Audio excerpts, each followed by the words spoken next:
great segue into about asking for referrals, because that's what I'm going to be talking about in the when I'm doing this. I'm going to that mastermind summit. Tim Brahim asked me to be in a panel with him and three other people. Actually, a couple of those people I really like. I don't know the other guy, but Rosemary David. Do you remember her, Giuseppe? She's been around forever. She was a big Duncan person. She used to be on stage all the time with Duncan. Mm-hmm. She's super cool. I did a like a 2-day conference with her a couple of years ago with that group that disbanded from Masters Coach. And then Bryce from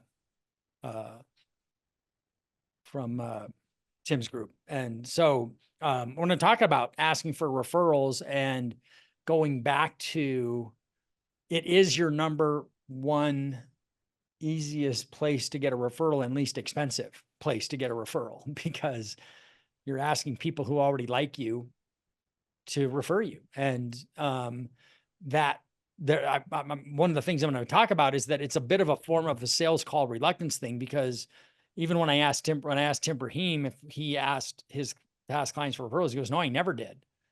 And I was like, "Why not?" And he said, "'Cause I didn't want to be turned down." Like, seriously, dude? I go, "You're a rock star loan officer and you're doing great business. You take great care of your clients. They have a great experience." And he goes, "Yeah, I know." He goes, "That was stupid. I should have been asking all the time." And so if all you've done this year is asked a few more people, that's a huge win. And I want you to give yourself a lot of credit for it and pat yourself on the back, and then just keep thinking about how simple that is and what a high conversion percentage ratio you get from a past client referral, because they're already pre-sold. And that's it. Does anybody have any shares that they want and anything? Jacqueline, I know you kind of made an effort right off the bat where you were starting to ask people more consistently. What kind of feedback can you share? It was mostly clients that were just like, "Oh yeah, no, we know," because it's like one of my agents, Jason, that I've been working with for like 10 years. I do probably 10 to 15 deals with him per year, like purchases and then refis and all of that stuff of past clients. And they're like, "Oh yeah, we know you and Jason are a package deal. We always refer the two of you and stuff like that." So that's nice. And then I never did hear back from that one client that EPO'd me. And then I called her and said she owed me I didn't say she owed me, but was like, "Hey, so I had to pay this commission back. Who do you know that I can help?" And so I was hoping that would maybe get something, but it's just getting used to asking and stuff and just talking about it a little bit more. And then I've been wearing shirts that say things like mortgage lender and ask me about VA loans and stuff like that. And people are noticing. Nobody's like yet come up to me, but I feel like at least it's a little more obvious what I do for a living. And so hopefully maybe that'll make a random person talk to me somewhere. There you go.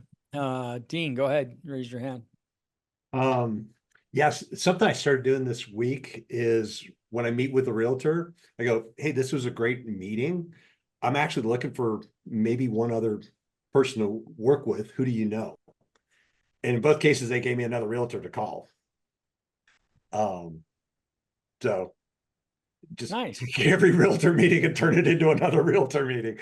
So both of them gave me, "Oh yeah, you should talk to so-and-so." Like, realtors know realtors. So it's a great point. So I'll see if they lead anywhere. But then I started with the first guy because he hasn't even sold a house yet. Like, he's a brand new realtor. And I'm like, he's got to know some more experienced folks. And it worked so well that I did it with the next meeting too. So. Right on. Good job. Jonathan, go ahead. You raised your hand. Yeah, I had a good one last week with a realtor who I met with. I just went for the Amir Syed approach, where at the end of it, I said, "After all we've talked about, do you have any hesitation to referring your next buyer lead to me?" And she was like, "Well, actually, like, there's one more thing," talking about the programs. I was like, "Yeah, we got all these programs, blah, blah, blah." And then I asked her again, and she was like, "No, absolutely. Like, I feel super comfortable." But like, that wasn't that hard. Share that again, because that's a really good, we were listening to a recording because Jonathan, we're talking about the progress that he's getting so far. And he said, it's that common refrain of, yeah, I have really good meetings and they say they like me and it seems like it's going really well, but then nothing ever happens. And so we went and dug up one of those videos. Share it again. Yeah, so instead of being afraid for the ask, just either at the beginning of the conversation, setting the expectation, hey, at the end of this, if you have any questions that I have left unanswered, please let me know, because I want to make sure I did a great job presenting myself to you. And then at the end saying, do you have any hesitations after everything we talked about referring your next buyer lead to me? And then It she was not stopped. that hard. That's cool that she said, yeah, actually, I don't know, like, what kind of programs do you have? So that's good, because a realtor, you wouldn't think that a realtor would, I wouldn't think that a realtor wouldn't really even, I just assume they know all the things I do and all the things I have. I wouldn't think that I'd have to tell them. And so it wouldn't be one of the things that I brought up, but Yeah, it's I don't really think- smart actually at the end of that conversation. What didn't I cover? Like Right. what other, what did I leave out that you're not sure of yet? And then ask that question. Great job. Yeah. Have you gotten a lead yet? No. Okay. Well, you got to let us know as soon as you do. Yeah, for sure. You got to stay in touch with them, right? Like that doesn't help if you don't stay in touch. Who else?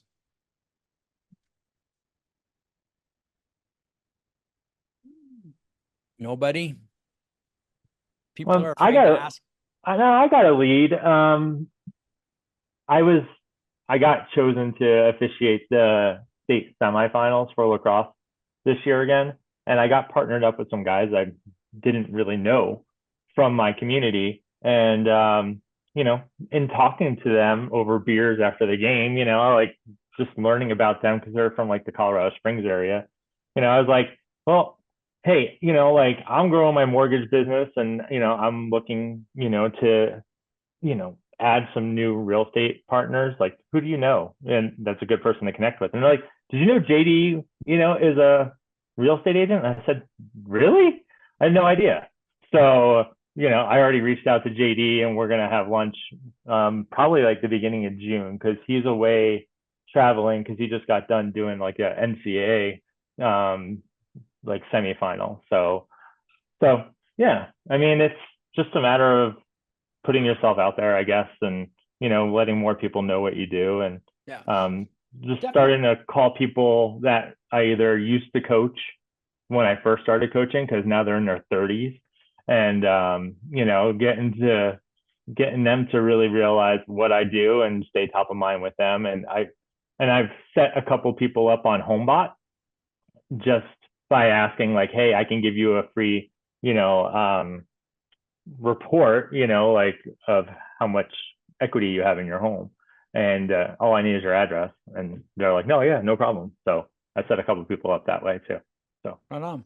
Good job. Yeah. HomeBot, great tool for just collecting names and future business opportunities for sure, because mortgage people are historically bad at staying in front of and staying in touch with their past clients.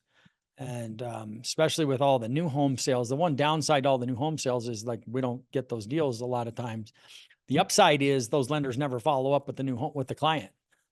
And so there's a future business opportunity there for sure. You don't want to ever just drop off the contact with that client after they end up going that way. It's definitely a vulnerable ask. I mean, because nobody wants to hear no, nobody likes rejection. It's like asking a girl out or the first time, or asking a girl to dance and being told no, and those kinds of things. That's never happened to me, but actually it has. And I was like, are you fucking kidding me with this? And so, it's definitely, you put yourself in a vulnerable position because you may not get a response that you like. And that's why it's important to come up with a script that you're comfortable with, the way that you ask, so that you don't feel like you're asking for something that you haven't earned. That's where a lot of it comes from, is when you're asking and you're just taking.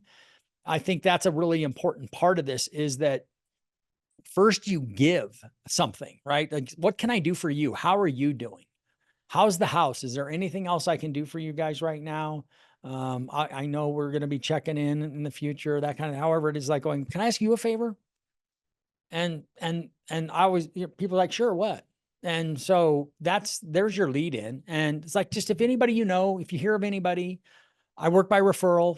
it's all my business is by referral. I don't buy leads. I don't run ads. And so all of my business comes from past client referrals and real estate and professional referrals. So if you hear of anybody, just got to get it to where it's a comfortable conversational thing for you and it doesn't hurt to ask. And it's just another reminder, another opportunity to get another lead. And you pick up, I don't remember what Matt said, but that month that we had Matt Brewer on the phone call, he had like 8 past client referrals that month. And like, dude, that's insane. That's insanely high. And they, like I said, they convert at such a high level. And he's just, cause he goes out of his way to ask on a consistent basis. His team's asking. And, so it can make a huge difference in your business. And so don't divorce yourself from that opportunity because it's a simple thing to implement. Doesn't cost any money. And it's just a simple, focus and intentionality to getting more opportunities in front of you. Anybody else? All right, right on. Thank you. We won't have a call next week because I'll be flying back here, but I'll let everybody know how it goes. And then that's it. We'll see you at the noon call.